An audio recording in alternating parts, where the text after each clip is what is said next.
Hello, Hello, everyone. I'm Ashleigh, And I'm Toniah. and you're listening to another episode of Hue I Do. the podcast brought to you by your favorite cousins on the bride side.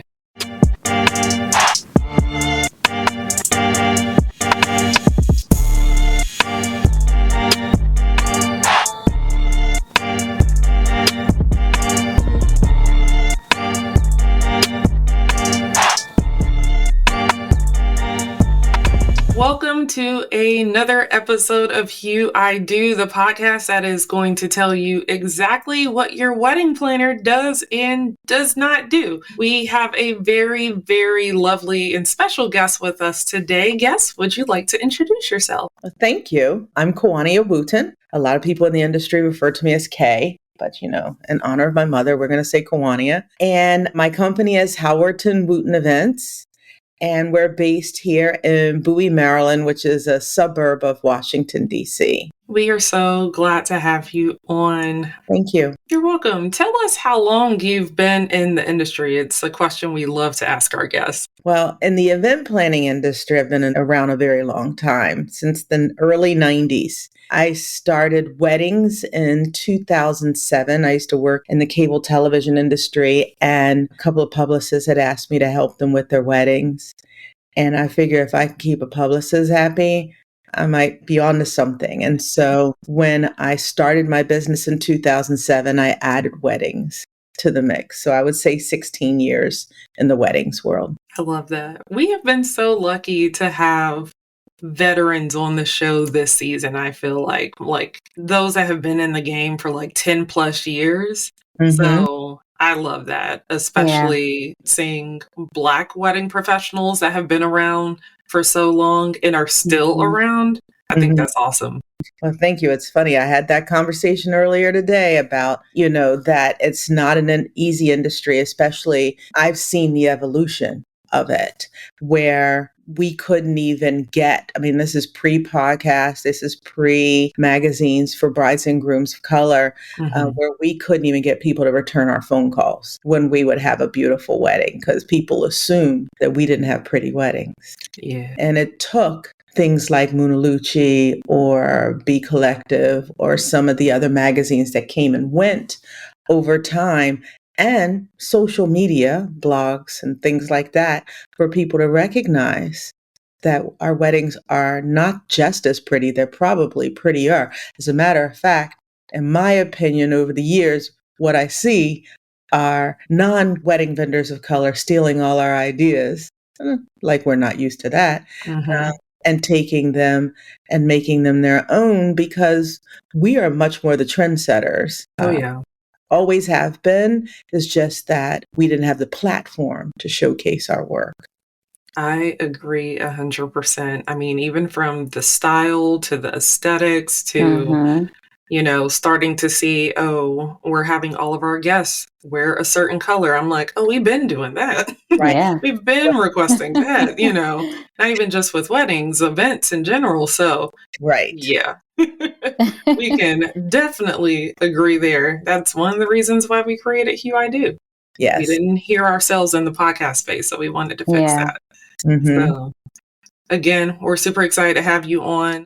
Hue Boo's listeners know that this is another part of our Get Somebody Else to Do It series. So, yes, we would have loved to have started it off with the wedding planner, but you know what? We're starting off the new year with the episode with a wedding planner and the wedding coordinator and all of those thoughts that you need to know as you are navigating, whether it's the researching process or maybe you have your planner and you aren't necessarily sure what you should maybe ask them versus one of your other lovely members of your vendor team. So you are going to get us all together. Yeah. Your planner is your advocate. Your planner is what I call your front man, the person who is your advanced team. And I'm from DC. That jargon automatically comes out that way. But, automatically you should ask your planner first, and they can guide you. If that is not something they do, they can guide you to a vendor who can help you carry out a specific task. But that knowledge base is going to be your planner. They not only know how things should get done, but they know they have contacts, the old school Rolodex, that list of people that they can call for anything. And so you should, without the expectation that your planner is going to be your jack of all trades, is going to do everything, they're definitely going to be your guide, your touchstone. And that's how you should use them first and foremost, is that person who can direct you in the right direction. And that doesn't matter. People will say, oh, well, that's full service. No, even if you hire a planner for month of, most even month of coordinators will still give you direction, because nobody wants to walk into mess. And if that means I can give you some advice on let me just tell you, here's a vendor that you can call, and it doesn't cost us more than 5 minutes. Most, I'd say 99% of the planners are going to give you that advice, so that they're not, especially when it comes to a vendor that affects our portfolio, then not give you that advice. There are some people who are sticklers. They won't give you any advice unless you pay for it. But most of us are looking at this further than just, this is what that moment, that scope. We're thinking, how is it going to affect me in the long run? That was great. But before we dive into our conversation, we're going to play a quick game of this or that, which is everyone's favorite game that we play every single episode. So Miss Kawania, we're going to let you go first, and then Toniah, it'll be your turn. Then we'll circle back around to me. We're going to do a quick 2 rounds. So just to kind of start, would you prefer, and you can think of this whether you're, it's your wedding that you're planning, or you can think from your angle more so from the vendors at Toniah, just pretend it's your wedding. But would you prefer the wedding planner that also offers design services, or would you prefer the wedding planner that offers rentals? Design services. Okay. Why so? I think rentals requires a very different list of services that are involved. Mm-hmm. And I want you to focus on the service of it all. And while wedding planners are creative, they can be both the wedding planner and the wedding designer. Mm-hmm. I think once you start dipping into so many other areas, unless you've created an empire, because a wedding planner is like a general contractor. So if a wedding planner is providing you a service and being able to look at the big picture, then somebody on their team should be offering the rentals. Like I said, a general contractor, because if I'm offering the rentals, that means that I'm the general contractor, the electrician, the carpenter, all these different things at the same time. I am not going to kill it. I'm not going to do a good job for you. I need to hone those skills, use my creativity, and delegate that. So unless you have a service where there's a solid team that's offering the rentals, don't do it.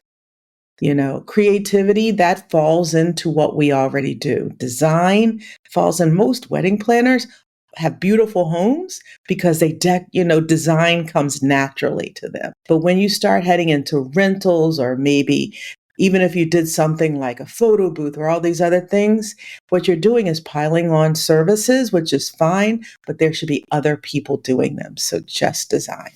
That was a really great answer.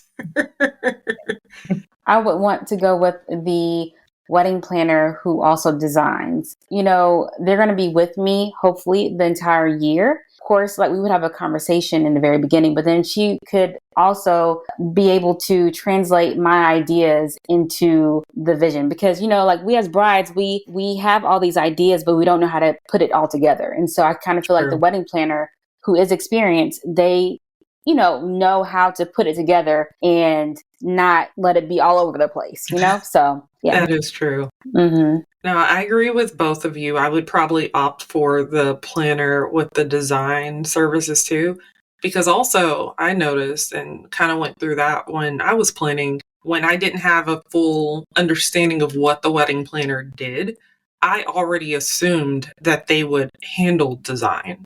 When kind of doing the research, you learn that some do have a design arm, and then some may be able to help you figure out what your design needs are. But they're not necessarily the ones that are going to be putting it together and all of that. They're selecting or helping me select a vendor partner that is that designer or that decorator that will come in and kind of take my vision up a notch, or, they can also articulate what I can't. So we're all on the same page there. Yeah, you said something, if you don't mind, I'd love that. You had an excellent point. There are some wedding planners where their skill is logistics and they are masters at it, but design isn't their thing. So yes, you are going to have some wedding planners who can run your wedding in their sleep, but design isn't their thing, but they know who they can connect you with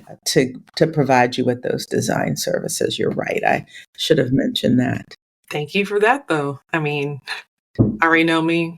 I'll go on into another tangent and Toniah will say, like, wrap it up. So I will save it because I'm sure it will come up throughout the episode. All right. So second round. And this is, again, thinking of your potential wedding planner or the wedding planner that you're working with. So would you prefer to have a consultation prior to being booked, or would you prefer the consultation to occur after the booking? So this is more of just kind of like getting to know the client, the budget, the vision, the goals, all of the things. Would you prefer that to occur before or after? Before, definitely before. There should be onboarding after, but before, your wedding planner is probably, as Toniah was saying, is going to be with you probably more than any other wedding vendor over the next year. And if the chemistry isn't there, it's going to feel like dog years. So you want to make sure that it's not just chemistry, but that you feel a level of comfort with that person.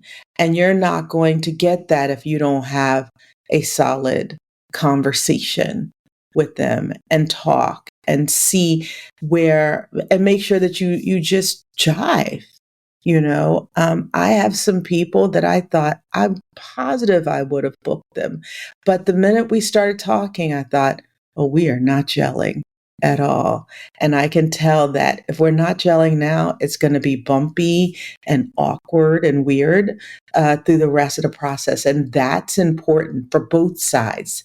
When a couple is interviewing a planner, the planner should be interviewing the couple at the same time. Both parties should be making sure that this is a good fit. This is an important day for the client, and we don't want to take that lightly by just assuming just because we can do the services, we can take excellent care of them. It's so much bigger than that.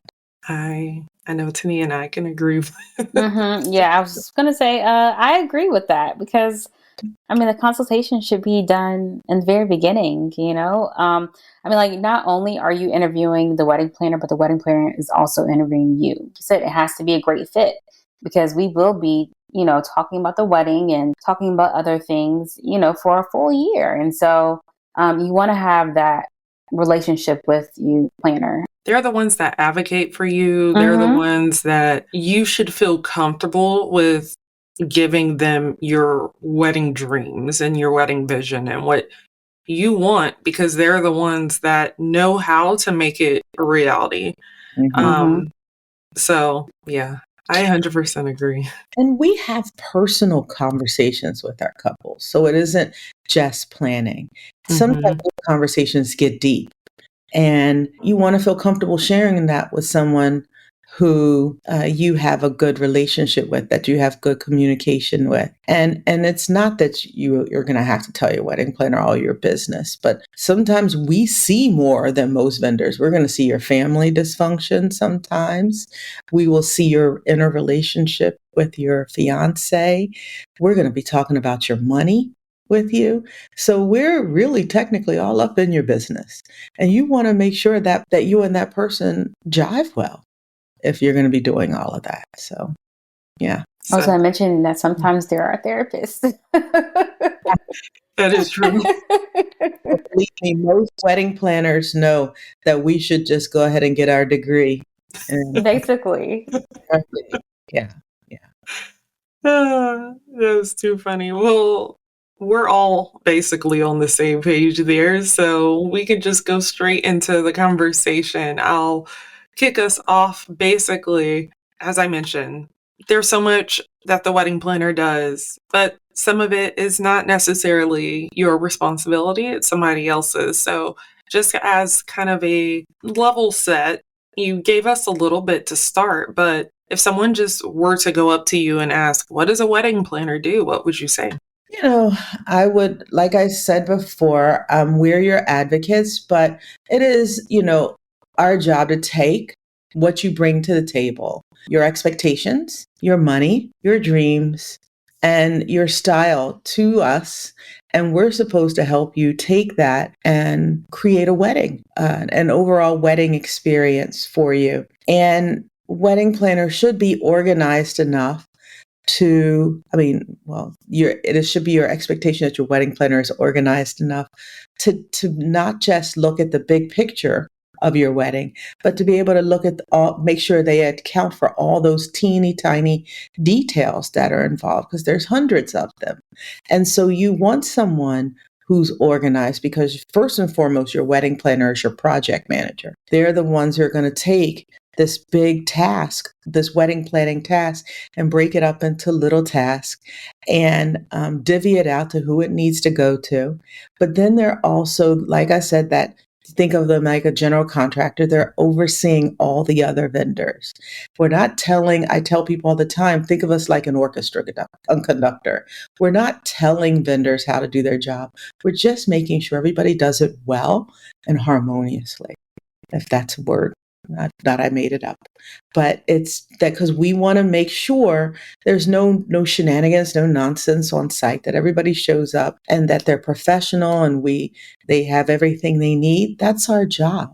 Most wedding planners are fully aware that our job relies on everybody else doing their job well. Because we can be amazing and leave no crumbs on the table, but if the photographer shows up an hour late, it still comes back to us. So we want to make sure everybody has everything that they need to carry out their job. We want to make sure that everybody is in place to work well. And that's where we come in to advocate for you. So I'd say first, we're project managers. 2, we're advocates. And 3, then we're your designers.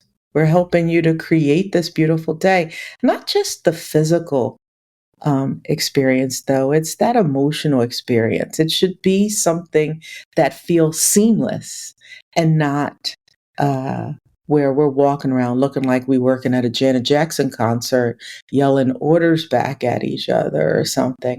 It should feel like people walked in and they're like, gosh, this feels great. Can't put my finger on it, but I'm having this great time. That's what you want your wedding planner to be and do.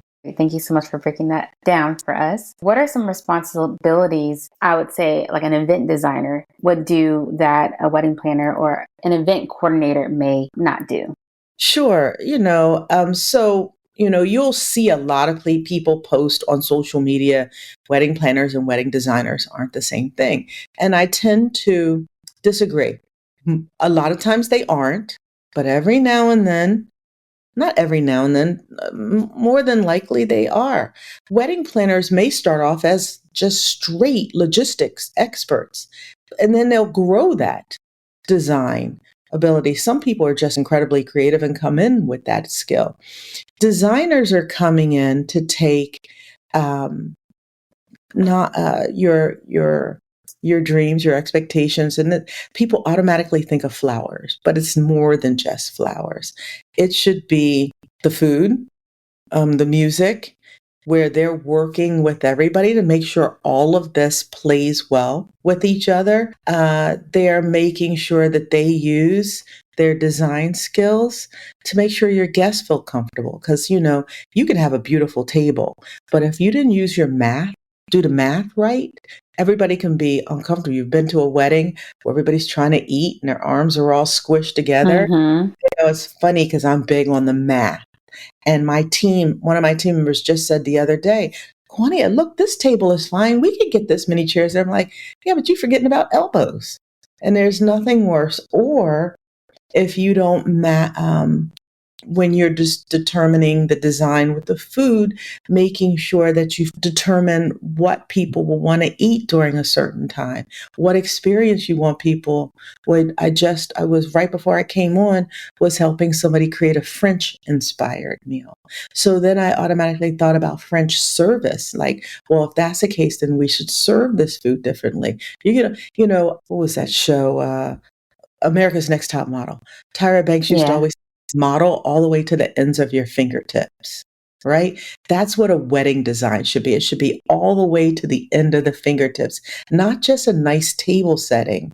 It should be that the table linen is the right size, that the room is set properly.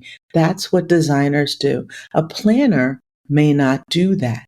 A planner may just focus on the logistics, making sure that all the tasks have been completed, the boxes have been checked, everybody's been informed what they do, but it may stop there. If they're not the designer, they're not going to take it to where they're always thinking of how will this affect people in the experience mindset of food, music, smell is becoming a big thing, touch. I love a good velvet, and then just how things look. So all of those things are where designers fall and where the planner may stop, or they may overlap. It all depends on what that planner said they do in addition to planning. Yeah, experience is huge these days, because you can have a beautiful room and beautiful, decor. But if, like the wedding planner was like barking at people or like yelling or, like doing these things, and it's, then everyone's going to remember, well, everything was beautiful, but this is what was going on. Right. So yes, you were absolutely right. Experience is 100%. And so, yeah. And you mentioned something very key. That's the key. Two things there. An experienced planner knows how to get people to do what they need to do without barking orders at them. My husband calls me the gentle steamroller, where after it's over, you'd be like, I just told her I didn't want to do that. And so here I am. And, but I probably poured a ton of sugar. I probably touched your shoulder while I was telling you the 50th time to take care of something for me. I'm going to be smiling. And that's not just me. This is what experienced planners learn to do. And so when I'm working in a church and they're like, oh, the last planner, I'm like, well, it's not a skill everybody gets, or the skill of getting a drunk wedding party to listen to them is not easy. And it takes time. It takes, I always tell people it's like the equivalent, and it's no disrespect, but of managing kindergartners, where you got to get them to do what you want to do, but you can't yell at them. They're going to start crying. They're going to tell their parents that you were yelling. We have to figure out ways to get people to do what we need to do in a timely manner without people walking away like, your wedding was great, but that wedding planner. And we're also very mindful that, as you said, how we address your guests is a part of the overall experience too. People paid a lot of money to come to a wedding, and it's a big investment. The last thing I want them to do is walk away feeling like, man, that girl talked to me like I was a child or like I wasn't anything. And an experienced planner also understands that their clientele, the stakeholders, are far past the couple. It's the parents, it's the aunties, it's the uncles. If somebody gave $50 just to help, then they're a stakeholder. We got to treat them like gold and make them feel special. That other vendors are stakeholders. So and that's how we get to be the gentle steamrollers, is because people are like, let me do it for her.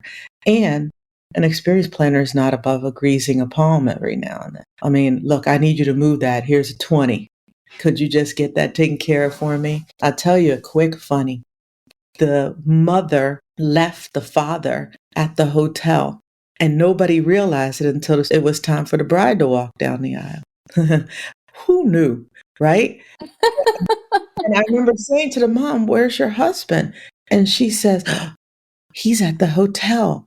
I thought somebody else was going to bring him. I told him to stay here. And I turned to the sister who was driving the limo and I said, look, here's $40.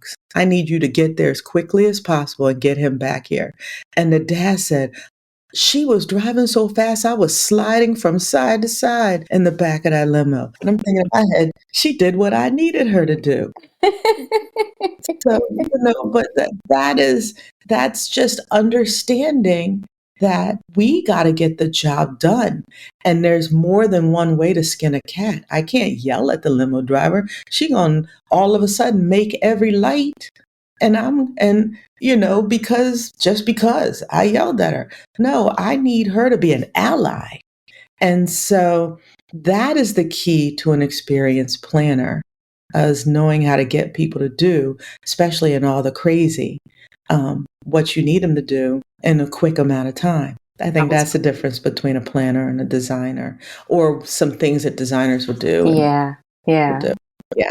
What are some responsibilities that people think you should do, but are generally done by the venue manager? That's a big one. Yes, it is. I will tell you the first one is planners should not be handling food or beverages. We don't come with food handling licenses. We don't have ServSafe, certificates. And so when I hear a planner say, oh, I was cutting the cake, one, I know she was new because she did, she got roped into it. And I'm like, baby, but you have to have a license to be slicing cake and serving people. Did you have on gloves? What were you, how did you practice? And that's something the venue manager shouldn't even be doing it, but the venue manager will bring the caterer in or the banquet staff and make sure they do it. So that's number one. Number two, anything that has to do with managing the actual venue, that's the venue manager's job.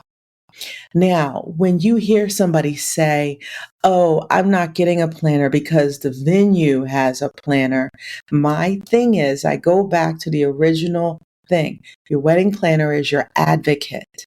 They're the ones who are making sure that your expectations are carried out, that whatever you were wanting for your wedding day is carried out. The venue manager will do their best to do that, but understand the venue is their priority. The venue first. So if anything comes down between the venue and the couple, the venue manager is going to be on the side of the venue. So I tell people all the time, you're investing way too much money to be second fiddle when it comes to all of the tasks that are carried out. So first and foremost, the venue. Second, food and beverages. The planner shouldn't touch that. Anything to do related to security. The venue manager works with security. And it seems so utilitarian, like, oh my goodness, we're talking about wedding planning. How are we talking about security? Well, there's so many players involved that you should be working with the venue manager to know who is responsible for what if something goes down. You can be the lead in a crisis, but the venue manager should be your ally for that venue, and that's who they should be working with to make sure that people are parking their cars. Who's handling that? There's a lost and found. Who's handling that? If somebody gets hurt or sick, what is the protocol for the venue? So those are the conversations that planners have with venues to make sure those areas are carried out. Planner takes care of everything, but when it comes to anything venue related, it's the venue. Planners take care of everything they're hired for. Let me clarify that. Yeah. Okay. Yeah. Oh, that's a good one.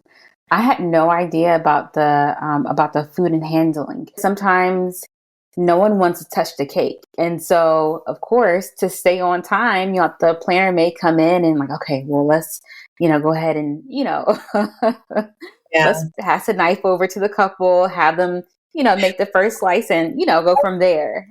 And a planner can help with that. They can help they can guide the couple to make that first slice. But the venue person should be right there with them so that they can take over that cake from there. Yeah. Because let's say somebody gets, a bunch of your guests get food poisoning to the point that affects their job. Now, as a planner, if you were involved in that, now you've made your company liable. And if it ever got to something to a point where, so you're getting sued or whatever, the first thing they're going to ask the planner is, do you have a food handling license? No? Well, guess who's up there to get sued right there in the middle of that? The planner. Even if that cake had something in it that made everybody sick, the planner is the one who wasn't licensed to touch it. Wow. So you make yourself liable right there. Yeah, you can definitely help the couple cut the cake. Mm-hmm. That's and as far as you go. And you should not be serving drinks, because if the liquor license is the venue or the caterer, not the planner. And I've heard way too many stories of planners sweeping up at the end of the night or cleaning up, or this is a big one, steaming dresses. Planner should not be, and I see this way too often. If my bride spend $5,000-$10,000 on a dress, why am I going to take some $24 steamer to it? No. Let a professional do that. Get your dress professionally steamed a couple of days before the wedding, and then you bring it and then let it air out overnight. No. A planner, why put yourself at that risk? What if you do something crazy to that dress? The same goes for bridesmaids' dresses. That's where we plan it. I'm an Enneagram 1. And I'd say most planners are probably Enneagram 1s. We're people pleasers. We want everybody to be happy. We want to do the best job. But the challenge is, in our quest to make everybody happy, we're putting our company in jeopardy. So no, there are things planners definitely shouldn't do, and leave to the professionals in that area. That was really good advice. Well, I feel like there are many brides who feel very entitled, and they're just like, I'm paying my wedding planner good money, so they need to do everything, no matter what. And that's not the case. Yeah. And you think about it, and you've all probably seen that video where the planner hung the dress on the sprinkler. Yeah, I was thinking about that too. Mm-hmm. And I thought to myself, Lord, that poor baby, she didn't know. And now she's probably out of business and whatever else she's out of. And she probably hung that dress up there. And, truth be told, that's why you're starting to see more and more bridal stylists, because they know how to steam the dress. See, they got the skills, they got the right equipment. They would even bring in the home rack or the dress form or something so that the dress can be hung properly. Because when we get into those areas that we don't know, we're not only putting our business in jeopardy, we're putting the couple's wedding in jeopardy. And so you may have somebody that says, I pay my planner to do this, but what you don't want to say is, I paid my planner all this and my wedding was ruined. So let's, and I've never been a fan of the phrase, stay in your own lane. What I would rather say is, understand where your skills lie and let other people who have the skills, the better skills to manage it. And that way, people got your back. Yeah. And the beauty of a venue, talking about the difference, they all have dry cleaners in-house or that they can access. So if push comes to shove, even if the day of you're like, this dress is something happened, it's so wrinkled, they can probably bring somebody up from housekeeping to help you with the dress, more so than the planner using that little plastic $20 steamer on that $5,000-$10,000 dress. You were absolutely correct. Yeah. So that's the difference there. Sorry, I went a long way around, didn't I? Oh, no. That was really good information. I think all of our brides that are listening needed that information, because a lot of them don't know, and they just assume that, hey, my wedding planner, because they see TV, the wedding planner and all this other stuff or whatever. And she was out there, actually sewing a dress together, or, I'm actually sewing buttons and stuff like that. And I mean, honestly, at my wedding, some of the grooms, their buttons popped off, and, they had to go in. I mean, my photographer jumped in, and then also my planner, they all jumped in and started to sew. But actually, that wasn't their job. So see, now sewing to me is a different skill. If I have to sew a button on, most of us still got that skill. Some of us have that skill where we can come in and help. Steaming, putting hot water on a dress, on a silk gown, totally different area. And I will That's tell true. you, here in DC, a bride's aunt made all the bridesmaids' dresses, right? She did a horrible job, horrible. And then ended up one dress short on top of it. And they didn't get their dresses to the morning of the wedding. Yeah. So it just so happened the wedding planner majored in fashion design. She took one of the table linens and made a dress for that last bridesmaid. See, again, understanding the skills that you bring to the table. She could do that. I don't have fashion designer skills. Only thing I can do at a table linen is put it on a table. I am not going to be able to stitch it up and whip up a dress.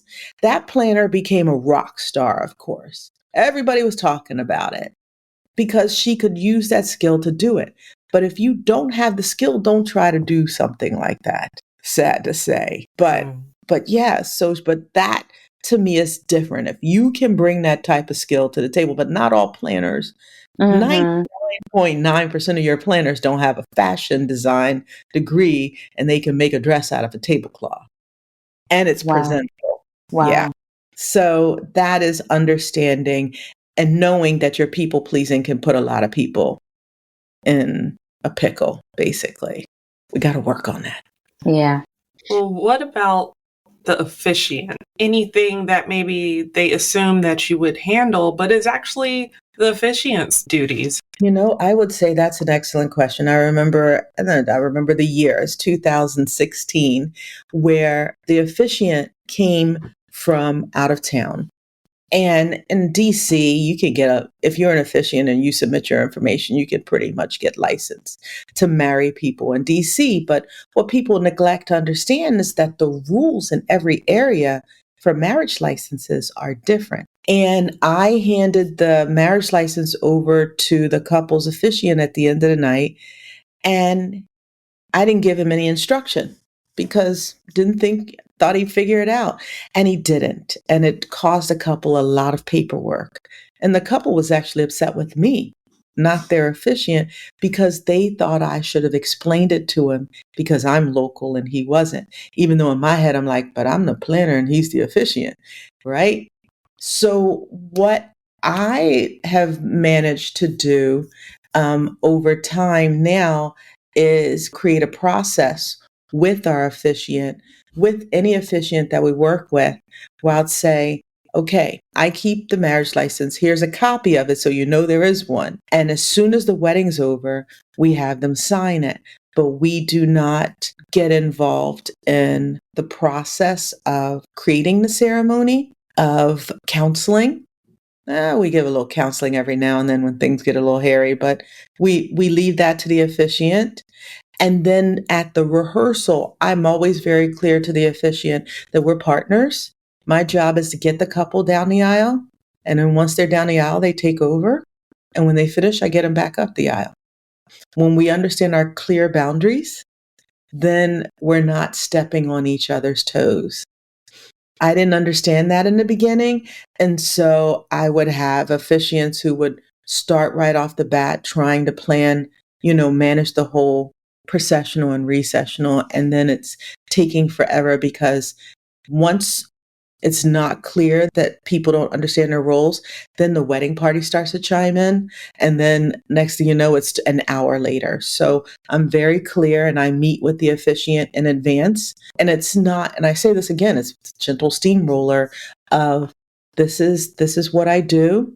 And I always make sure they understand I respect their role 100%, but my goal is to get them down the aisle. Your job is to marry them. And when I know that and they know that, we can work well together. If they need, but I also make sure they have all the details they need. But my job has nothing to do with actually marrying the couple.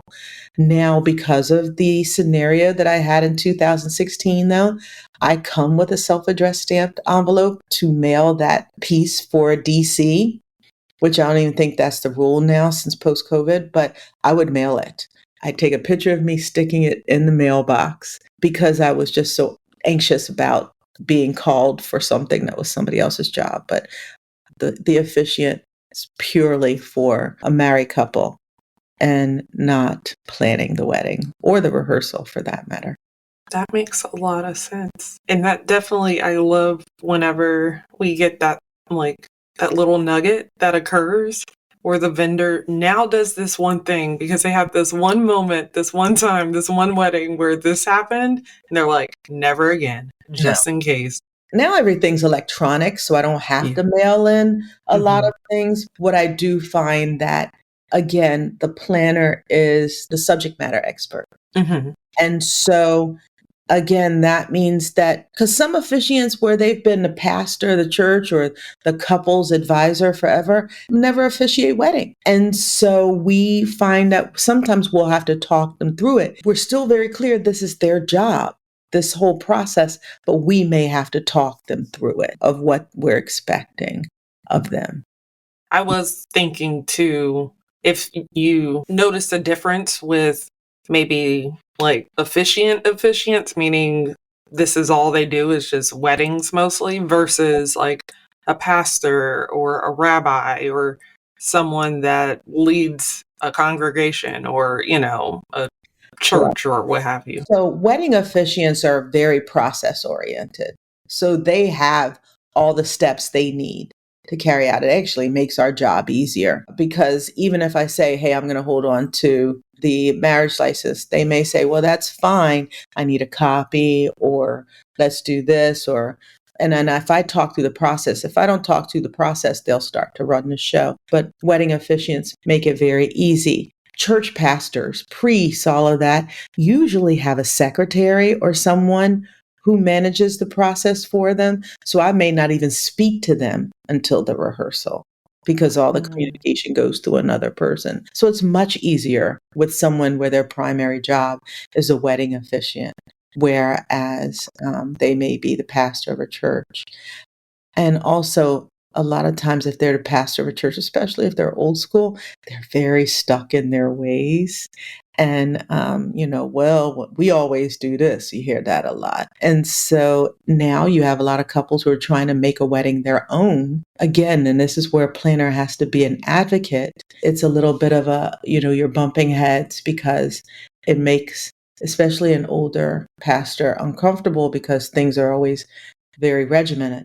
And now somebody's coming in and you're like, wait, she wants to stand over here. Well, our brides always stand on this side, or they want to do this now. Well, we usually only have this type of music. And so just guiding them through it. And that's where we have to advocate for the couple so that they can feel like they're being heard, but also that the officiant doesn't feel like we're turning this into a circus per se also. Makes a lot of sense. All right. When it comes to the couple, I'm sure you have discovered that there's something that is actually their responsibility and not yours. Can you share a few of those examples? One of the things I always say, making sure that you inform your family, make sure that you communicate the information that we provide to your family, paying your bills. Everything that needs to be paid to the vendors is the responsibility of the couple, unless you have an agreement with the planner. And there are times where we may have an agreement where we will, the couple will pay us and we pay out because there needs to be a bigger chunk of money going out pretty early. Definitely paying the bill, making sure that their family is informed unless they share that information. When it's time for us to share the information, we do. But making sure that, and then making sure that, and this is bigger than that, making sure that the traditions that need to be carried out are communicated to their vendors. Let us know what's important to your family because we can ask, and that means you got to go have a conversation with your family. And I say this to all our couples, Catholic, Jewish, you name it, because people will say, oh, we haven't been to Mass in 20 years. I'm like, yeah, but your parents are about to get real Catholic. With something about weddings that amp up religious traditions or cultural traditions. Things that you haven't practiced in a long time all of a sudden become important. So it is the responsibility of the couple to talk to their family and figure out what's a must have, what has to happen, so that we can know, because communication is everything. We can't read their minds. And then the biggest thing, another thing, is letting us know what they love and what they don't. If something isn't going well, let us know. That is their job. And then to be happy and get married. So there we go. Perfect. What are some other misconceptions about planners? Biggest one is that we're going to spend all your money. You know, people are so afraid to tell us what their budget is sometimes because we're going to spend it all. And the truth is, more than likely, you didn't come to the table with enough, so we were going to spend it. You were going to spend it regardless, because nobody knows how much a wedding costs until you're really into it. Weddings are expensive. It's like designing a house or building a home or buying a custom anything. There's a lot that goes into it. When people say, well, I don't want to tell them what my budget is because they'll spend it all, like, you are missing the point. If you don't give us all the information, we can't take care of you. And that means we can't help you find vendors. Like, you can say, well, my budget is, we'll say $10,000, but I really only want to spend $8,000. That is better information than telling me my budget is $6,000, but you really have $10,000 to spend, because nothing is worse than we were like, wait a second, I thought they didn't have that money. And then it's all, because we're pushing to keep it at $6,000. And if you want something more, then we're not going to come bring it to the table because we didn't even know that funds were available. Let us know what your budget is. Trust your vendors. We're not here to steal from you. We're here to help create this dream that you, or this event, this milestone event for you. And the biggest thing is, we won't know how to take care of you if we don't have all the information. So when you have that conversation with your vendors, be very open and clear about your fears, about your budget, because people with the biggest budget still have a budget. So it's nothing about, we're not poo-pooing if you have less money. Sometimes we do our best work when we're stretched to be creative with a smaller budget. But we have to know what's going on when you meet with us about what you need. Now, am I going to say your wedding isn't going to be expensive? Weddings are expensive. They're labor intensive. But allow us to explain that to you instead of thinking, oh, she's going to spend it all, and that's it. So that's the biggest misconception.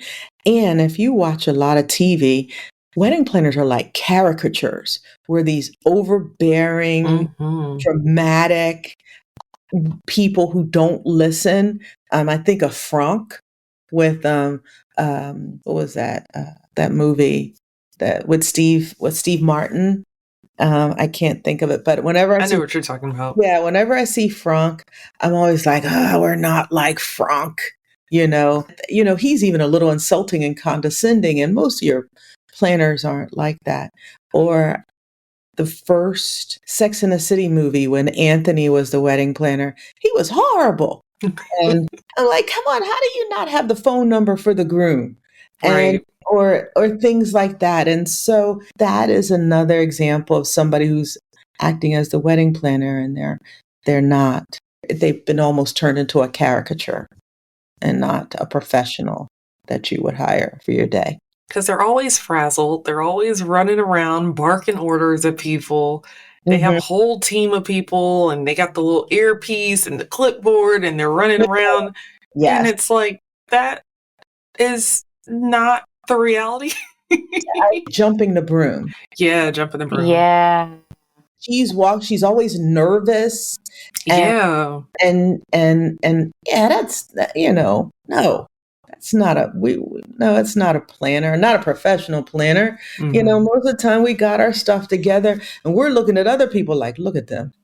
So we're not the ones that are caught up. We're the ones trying to bring other people down, to bring the temperatures down so everybody can chill out and enjoy the day. So yeah, but they make it seem like we're all wound up. Mm-hmm. Yes.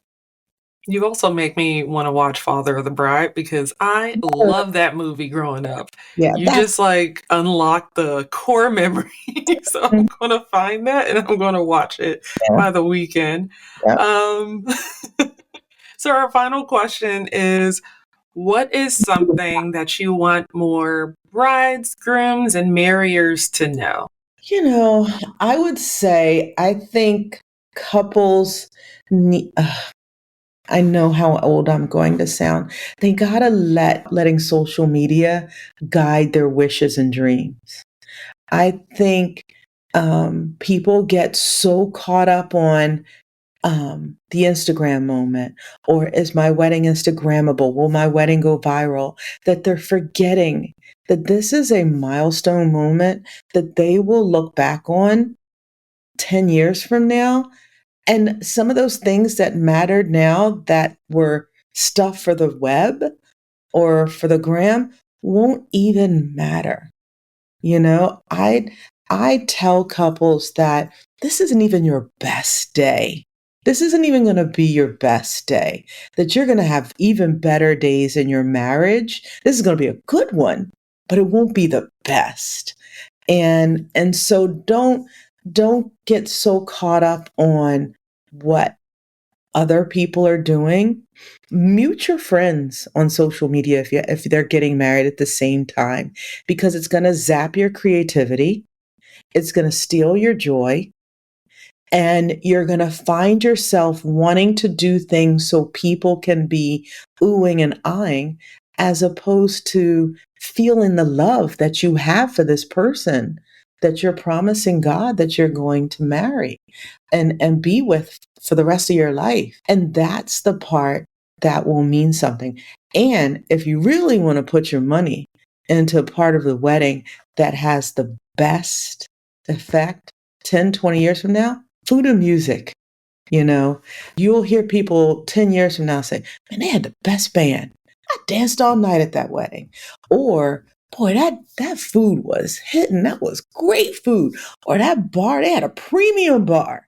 See, those are things people talk about 15, 10 years later down when your wedding comes up. Mm-hmm. Oh, and your photographer. Yes. Your photographer, without a doubt, because that's your legacy. And I tell that to our couples when couples say, oh, well, we're going to use somebody on, coming up. I'm like, you want to use somebody who's still coming up, use them for your shower. But you get the best photographer you can for the money you have.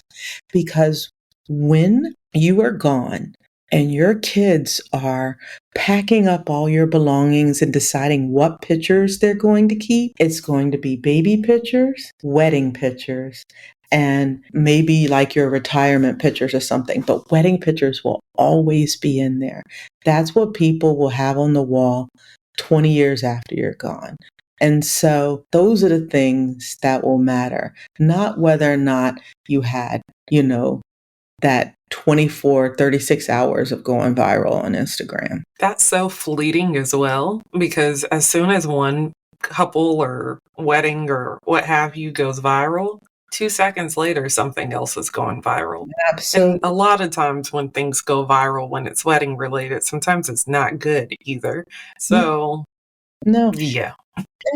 But even if it was good, I tell our couples, literally, next time somebody's wedding goes viral, pay attention to how long it was. It's usually about 36 hours. Yeah. And if I was off the internet for that weekend, I'm going to miss it. Yeah, that's true. Yeah. Those moments go by so quickly as well. Mm-hmm. Yeah. Yeah. Enjoy it. Yeah. For sure. Ooh, well, thank you. Thank you so much. That's my pleasure. Thank you for having me. Yes. All right. Now we're going to move into wedding vendor love. Kawania, who would you like to shout out this week? Okay, so first, Latrice Penn with La Penn Designs. I've known her since 2008. She always chuckles when I bring this up. She created the birthday party invitations because, I'm an event planner. I got to throw some good parties for my kid.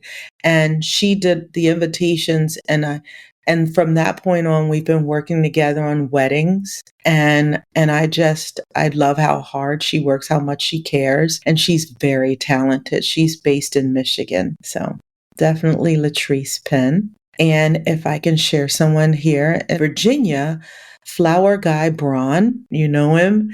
I will tell you, we just worked with him for the first time this year, and the care he took and our couple from just in even how he spoke and how his team showed up, how they were on the day of. I thought I would work with this brother every wedding if I could, even if the flowers were crappy, but they weren't. They were amazing because of the care he gave our couple. And that just goes, as I've said before, makes such a huge difference in the type of people that you want to surround yourself with. And I'm going to shout out a fellow planner because, sometimes we have to speak a sister's name, and here in DC, there is a sister, her name is Mahalia Jessup. She is probably one of the most creative sisters I've ever worked with. I mean, I've never worked with, whose work I've seen, and I'm always in awe. And sometimes I don't always think people see, like, she has a great following on social media, but I just want to make sure I spoke her name because she has a beautiful spirit. Her work is flawless, and when we speak of that creativity, that planner who's a designer, she's the epitome of that right there. Perfect. Yeah, we've had Braun on back in 2020. Yeah. He was one of our first guests. We absolutely love him. And Mahalia, right? I think I was following her, like saw her on TikTok last year, and I was just like, her work is amazing. She's one of those people that you look at and you're thinking, okay, my brain doesn't work like that. Right. And those are the planners. That's a designer to me. Yes. Somebody where you bring something to the table and they create something completely different from what you had. Mm-hmm. That's a designer. And when you ask about the planners who are also designers, she's a perfect example of that. For sure. I remember her, I think her baby shower, how she pulled that together was just like... I was there. And I was. Really? Yeah. And it looks so beautiful. Yeah. And it was so creative. So creative. So yeah, but that's a perfect example of somebody who I think she did a birthday party where it was like all ballerina Swan Lake or something. And the little girls drew pictures. And I was like, my brain isn't working like that. I have to work really hard to eke out some of that creativity, but it seems like it just flows out of her. Yeah, for sure. I love people like that in our industry because it just makes me so proud. I've been around a long time. I look at a lot of people like that's what I see, the future of our industry, and it gives me great pride to see all of what they're doing. So, yeah. For sure. Well, thank you for that. Final thing we're going to ask is, where can the people find you? For anyone that was listening, that has enjoyed this conversation, that wants to inquire about your services or just kind of know any and everything that you have going on. Well, thank you. So on social media, we are at Howerton+Wooten.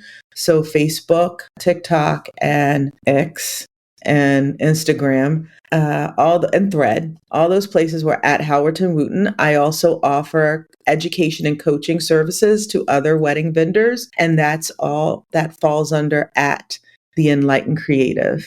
And then the Howerton+Wooten Events website, which is the most important thing, I guess I should have mentioned that, is hwevents.com. Perfect. And of course, we will link to this, to all of those places so people can easily get to you. So again, thank you for chatting with us, for dealing with technical difficulties and all of those things. But you gave us so much. I kind of wish I could go back in time and take the knowledge from this episode and and I might have done a few things differently, but I'll keep it in mind if we do a vow renewal. There you go. Well, thank you. And just so you know, that's the thing about weddings. Don't even look back anymore. Yeah. Only thing you look back and say, man, I look good. And then you just keep moving because you will nitpick. You will nitpick because there's so many details tied to a wedding. So it's easy to be your own Monday morning quarterback. See, that's a piece of advice I should have given on a wedding. Just let it go. It happened. It's beautiful. You move on to the next milestone event. I agree. Yeah. Thank you so much.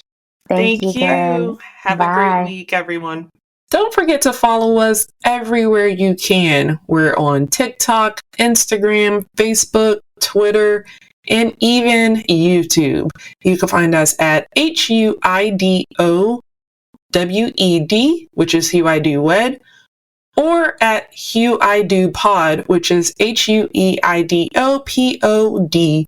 on pretty much any of those platforms.